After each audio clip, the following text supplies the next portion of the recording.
বিশ্বনবীর হৃদয়টা বড় ভাঙা, কলিজার টুকরা স্ত্রী খাদিজা নাই, যাকে সবচেয়ে ভালোবাসতেন, সবচেয়ে প্যার করতেন, যাকে মাহাব্বাত করতেন।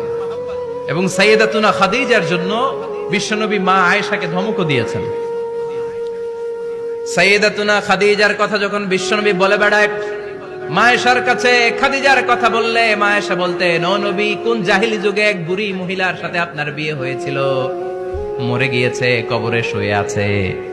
ওই মহিলার পরে কত সুন্দরী সুন্দরী নারীরা আমরা আপনার ঘরে আসলাম, তারপরে ওই বুড়ির কথা আমাদেরকে বলেন কেন, ওই বুড়ির কথা শোনান কেন? বিশ্বনবী রেগে গেলেন। সাইয়েদাতুনা খাদিজাকে বুড়ি বলার কারণে বিশ্বনবী মা আয়েশার চোয়ালটা এইভাবে চেপে ধরেছে। কোনদিন স্ত্রীর গায়ে হাত তোলেননি, শুধু এই একবার খাদিজাকে বুড়ি বলার কারণে মা আয়েশার থুতনি চেপে ধরেছিলেন। আল্লাহু আকবার। আবার বিশ্বনবী বলতেন, রুজিকতু হুব্বাহা, খাদিজার ভালো